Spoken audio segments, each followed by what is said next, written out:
On the final night of the Democratic National Convention, Kamala Harris states her case for President of the United States. Welcome to the No Spin Zone. Graphs Grievances starts right now.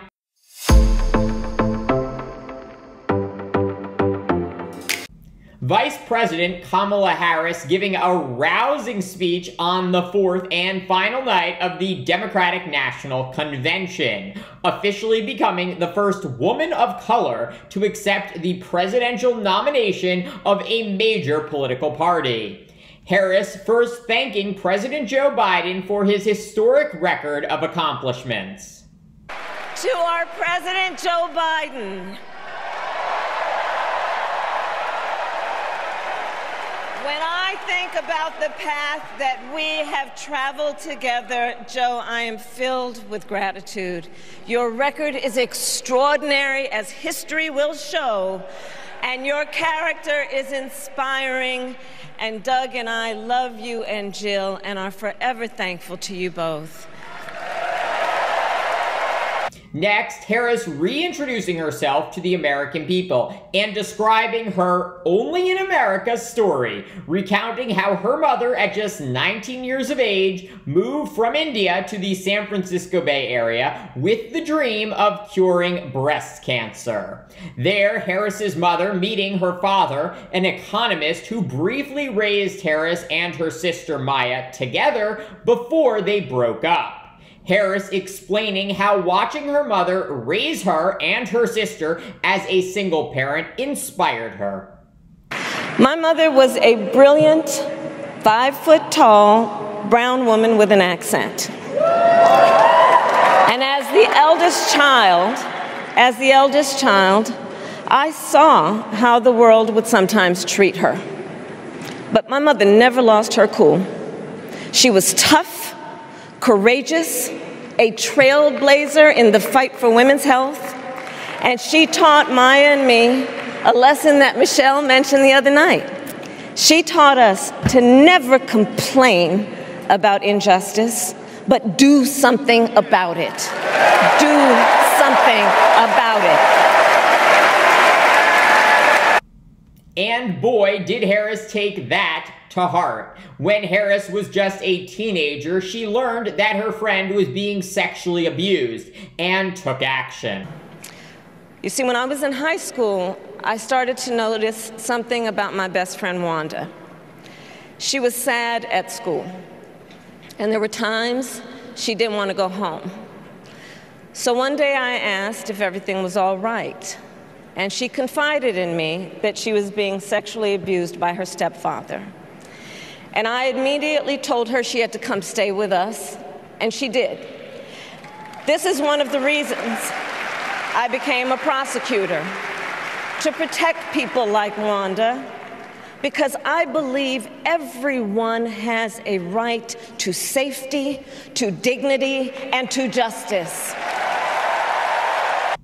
That is who Kamala Harris is. She cares deeply about all Americans and has dedicated her life, her entire life, to fighting for them. She never cashed out by joining a high-profile law firm or becoming a talking head on TV. No, she found her purpose serving we the people. As a prosecutor, when I had a case, I charged it not in the name of the victim, but in the name of the people. For a simple reason. In our system of justice, a harm against any one of us is a harm against all of us.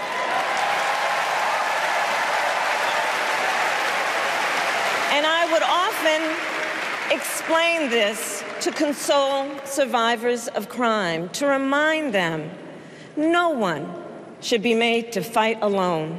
We are all in this together. And every day in the courtroom, I stood proudly before a judge and I said 5 words: Kamala Harris for the people.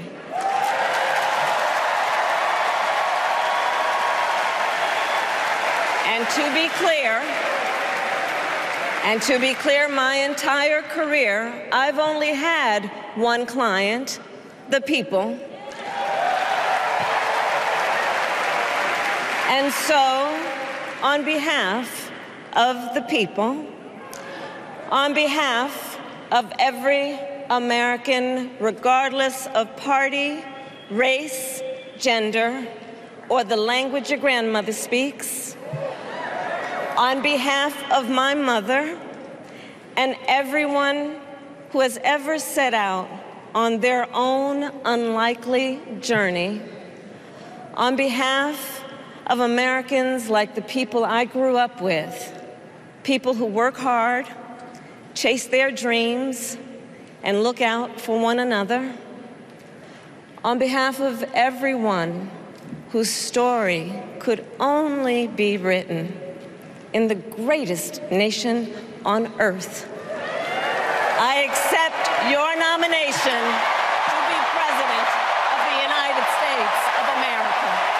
Harris going on to explain that in November, Americans have a chance to forever move on from Trump and put a final nail in the MAGA coffin. Our nation with this election has a precious, fleeting opportunity to move past the bitterness, cynicism, and divisive battles of the past, a chance to chart a new way forward. Not as members of any one party or faction, but as Americans. And let me say, I know there are people of various political views watching tonight, and I want you to know, I promise to be a president for all Americans.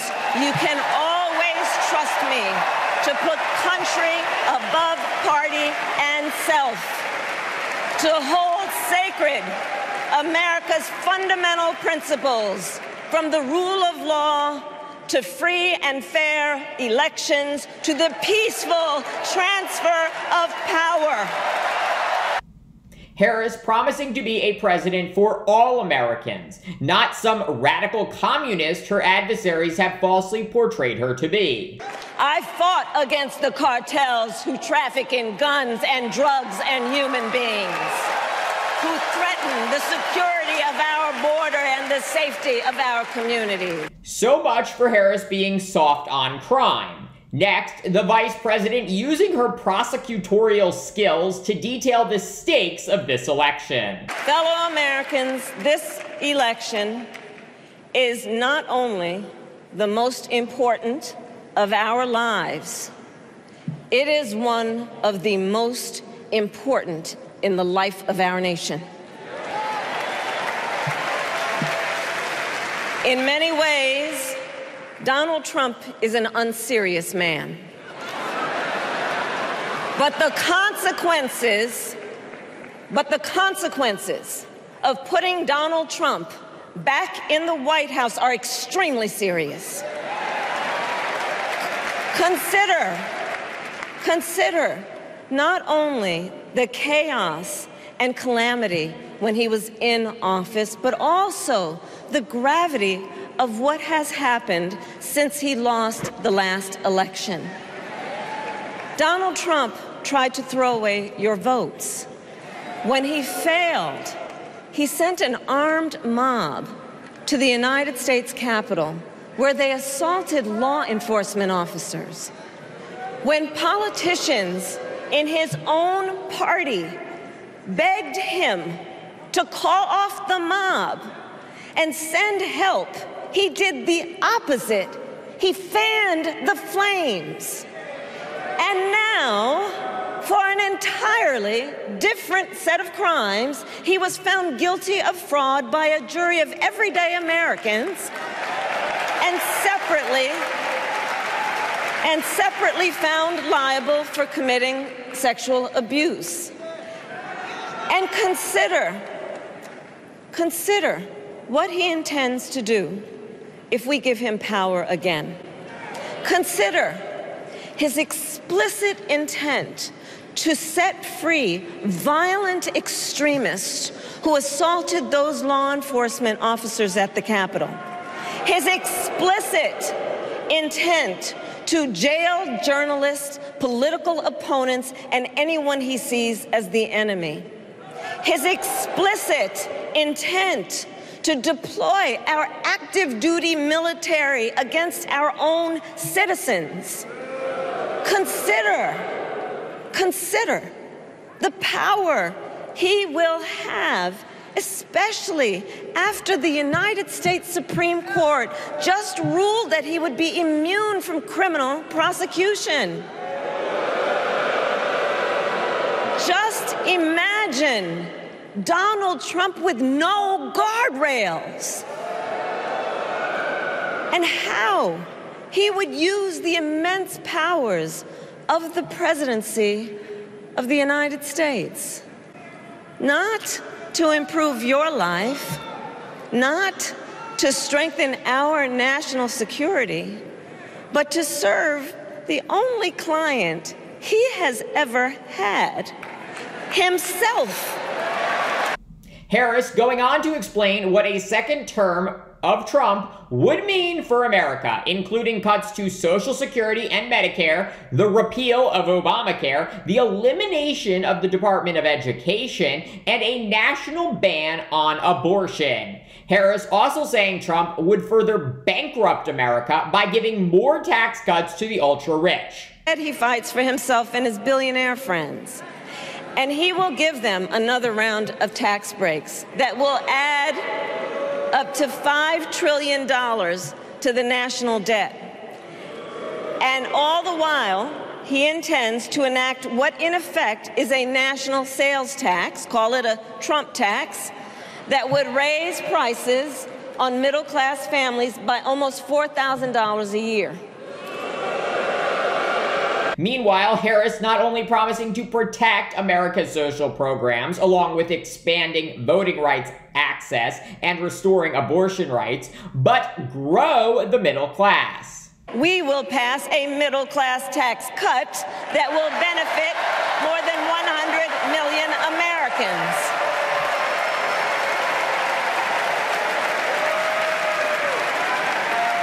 Friends, I believe America cannot truly be prosperous unless Americans are fully able to make their own decisions about their own lives, especially on matters of heart and home. But tonight, in America, too many women are not able to make those decisions. And let's be clear about how we got here. Donald Trump handpicked members of the United States Supreme Court to take away reproductive freedom.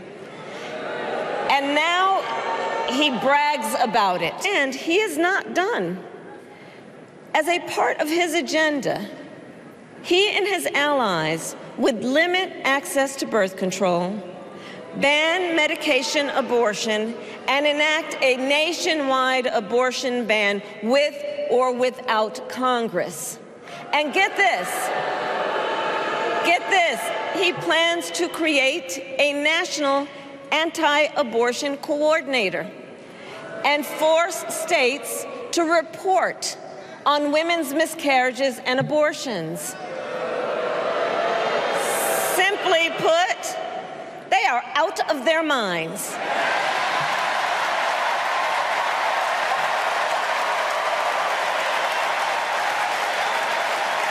And one must ask, why exactly is it that they don't trust women? Well, we trust women. We trust women. And when Congress passes a bill to restore reproductive freedom, as President of the United States, I will proudly sign it into law. Harris also making the strategic decision to not shy away from the issue of immigration and border security, knowing full well that Trump has made this a central theme of his re-election campaign. Let me be clear, and let me be clear. After decades in law enforcement, I know the importance of safety and security, especially at our border. Last year, Joe and I brought together Democrats and conservative Republicans to write the strongest border bill in decades. The Border Patrol endorsed it. But Donald Trump believes a border deal would hurt his campaign. So he ordered his allies in Congress to kill the deal. Well, I refuse to play politics with our security.